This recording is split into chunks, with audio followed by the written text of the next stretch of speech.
Ladies and gentlemen, welcome back to the best show you've ever seen. Rising Stars Media specializes in one thing in particular, giving you the best when it comes to sports entertainment and media. I'm your host, Monashe Jumbe, and I don't think you are actually prepared for what I'm about to tell you. There were spectacular games, there were even more things happening internationally, and a few surprises for you in the martial arts field. So if you love sports media, stay tuned to Rising Stars. It's time to take the world by storm.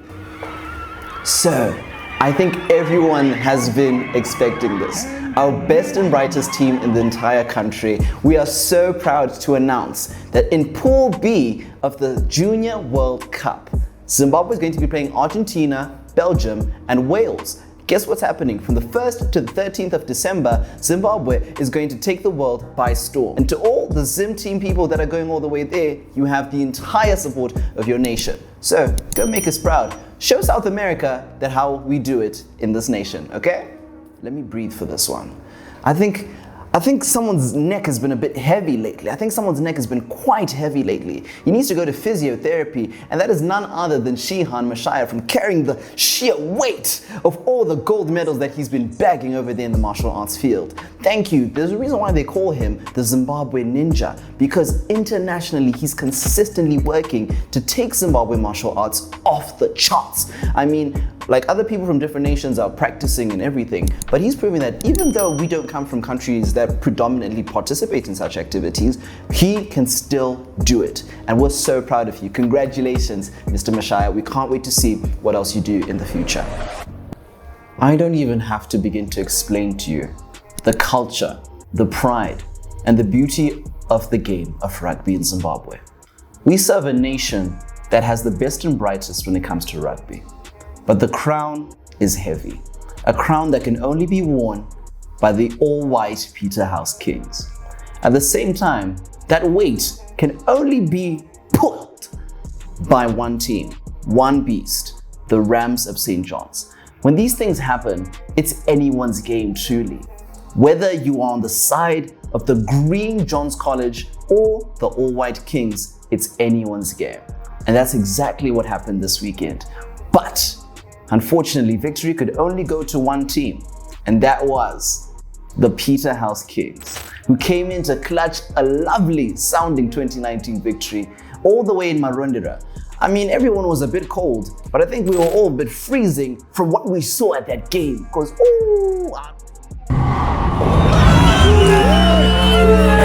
love when you count me out. I love when you count me out. I love when you count me out. I love when you count me out.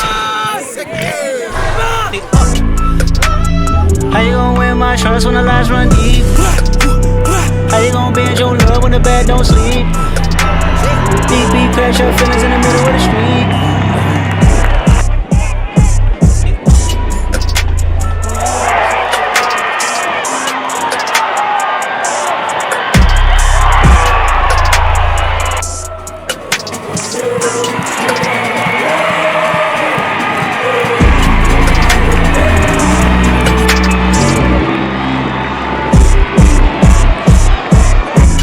I feel like when we went into the game today, we didn't start well.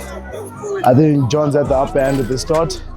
I think then come the second half, towards the end, the boys really found the fire in them, and we just had to keep going, just like we did at Falcon. The Kings boys, they seem to never give up.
let me shout out to Nyasha Vute, as well as Tawana Munyawarara. Apparently, she scored the best goal of the entire match. The tactical intelligence, the planning, the strategy from the captain, as well as the tactical team was absolutely cinematic. And we just like to shout out to the amazing talents that were happening at Chisipiti. But at the same time, Peterhouse, you guys did amazing, guys. 3-2, that's really, really close. It's really, really close. So as we're talking about redemption in rugby, I think the same thing is coming for the Peterhouse girls. And stay tuned, it's still hockey season, guys. There's still so much happening, still so much news happening. So please stay tuned for more information.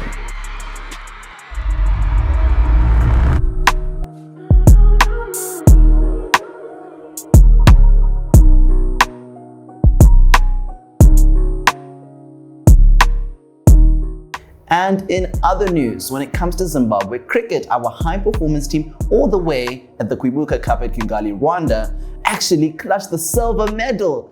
Oh man, I mean, we were so close to gold, but silver puts us in the top 3 in the entire area. So we are so proud of the ladies all the way in Kigali, Rwanda, and we can't wait to see the other things that you're going to keep on doing. Let's go all the way to our brilliant sevens team. The Zimbabwe Cheetahs are doing something quite interesting, and I don't think you guys are really going to be, too worried about the team, because we are placed in Pool C from June 21 to June 22 against Mauritius, Tunisia, and Madagascar. At the end of the day, Zimbabwe, we already got this. I'm not worried at all. Are you guys worried? Are you stressed? Nah, I'm on the side of the Cheetahs all the way, and we can't wait to see what comes in this amazing tournament. Zimbabwe has been preparing for months and months and months, and the energy in the camp is one of hunger. Ah man, I think there's a reason why we're called the Cheetahs, because the way we're going to win, it's going to be too quick. You're going to be like, the game started, it's over. That's exactly what's going to happen. So I can't wait to see what the Cheetahs do.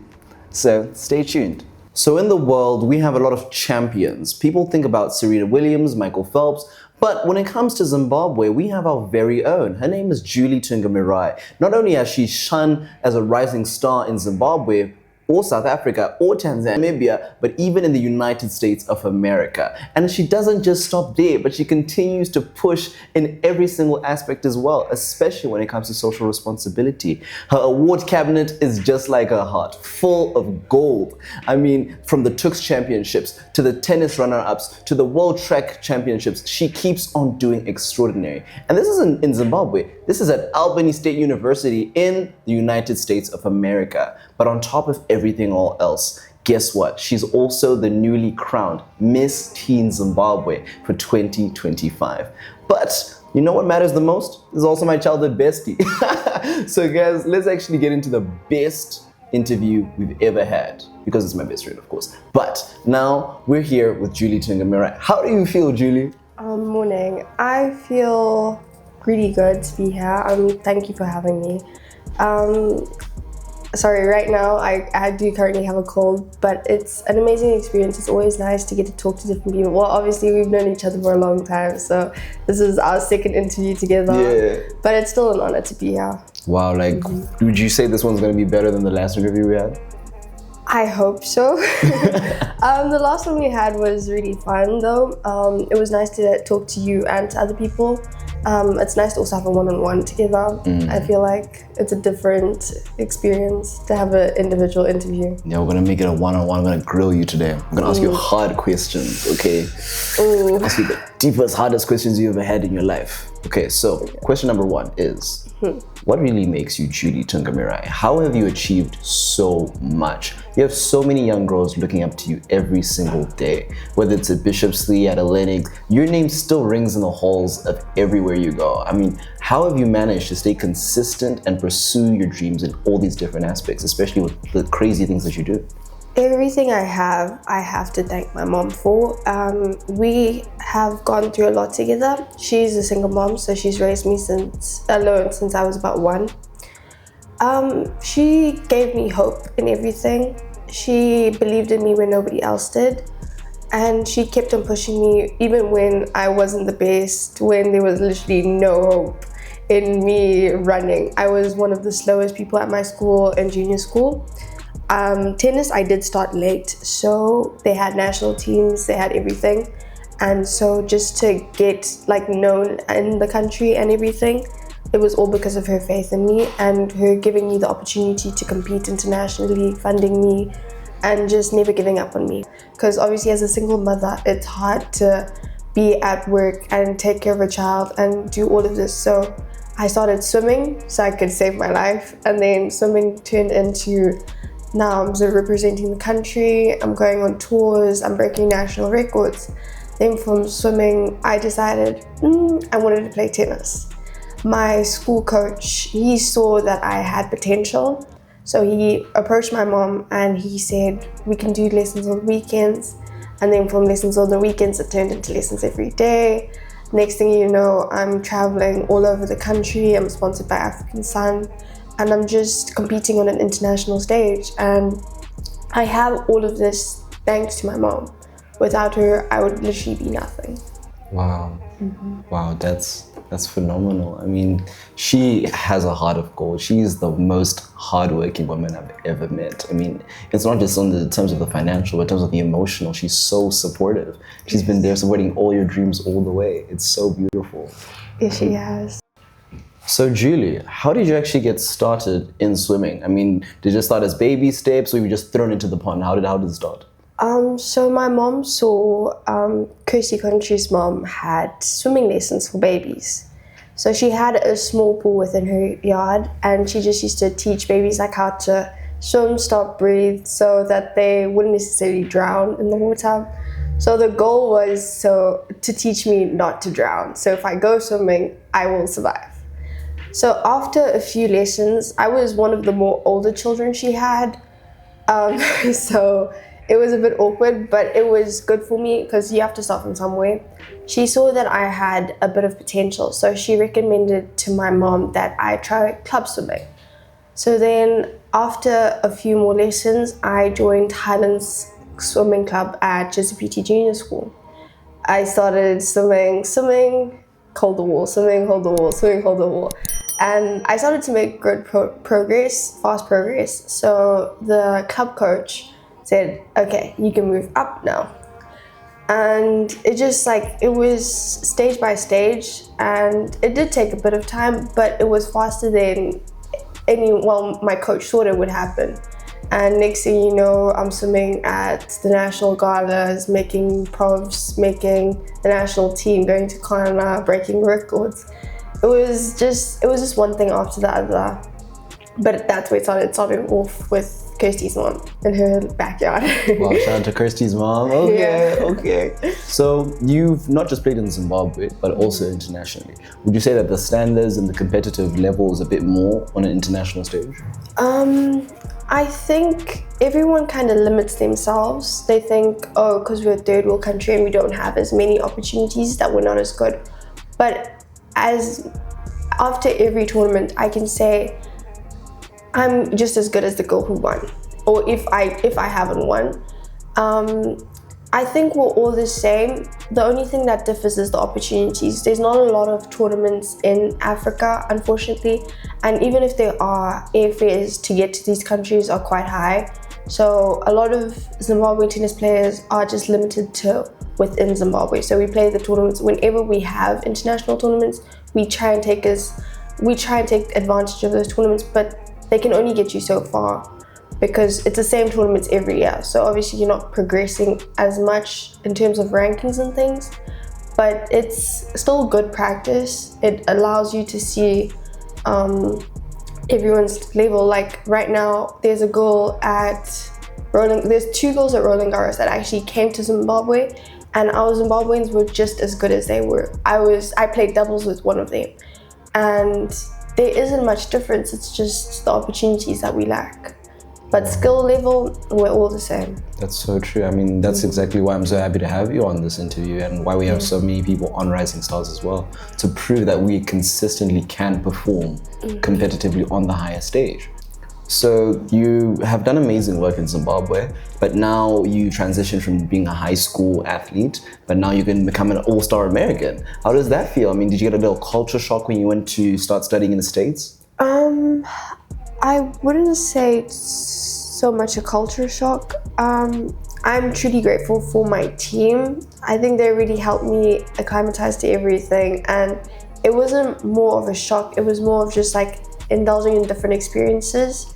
I kind of knew what I was going to per se because of TikTok. I am grateful for TikTok for kind of just giving me A little understanding. Yes, what of the America's culture like, beforehand. Yeah. When I first got there, it was a bit overwhelming because it's like everything's new. You're starting from scratch.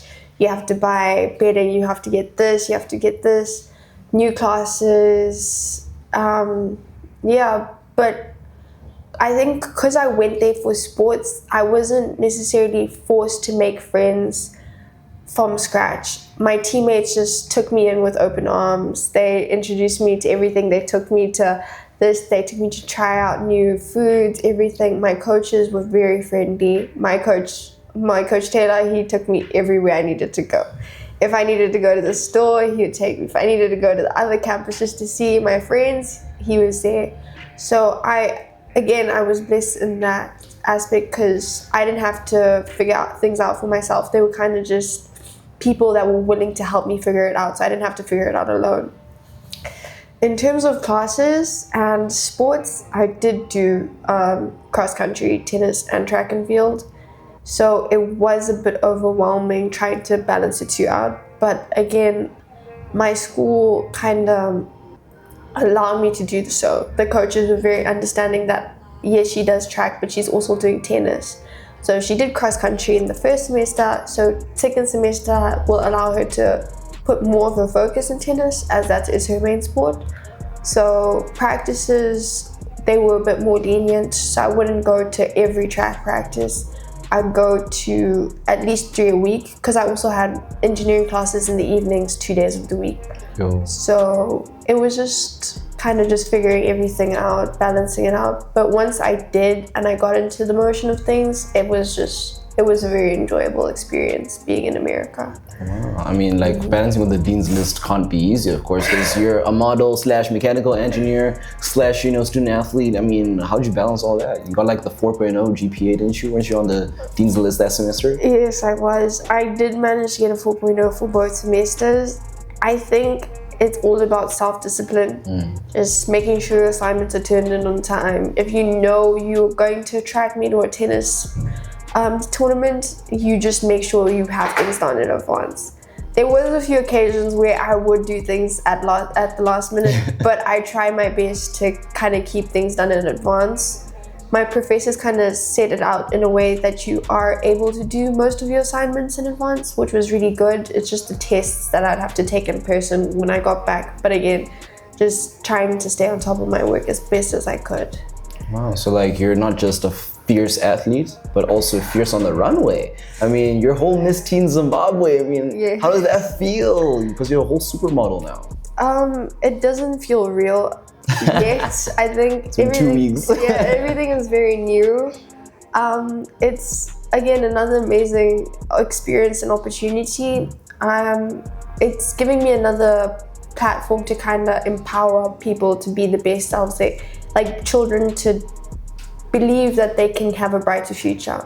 My goal with Miss Teen is to just kind of build a bigger brand to empower children to believe that they can, because my mom and I, there was times when we had nothing, and kind of tennis and things allowed me to just believe that there's a bigger and brighter future for me out there. It allowed me to dream of actually going to university, because I don't know if I would have been able to do so without the sports.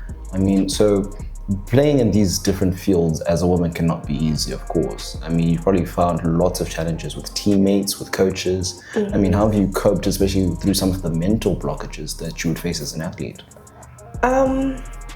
Tennis is a very mental game. I think for a long time that's where I lacked. But I think once it clicks, it clicks.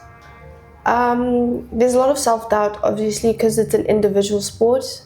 That's why I think I found greater joy with my team sports, because there's not a lot of pressure on you individually. It's spread amongst your teammates.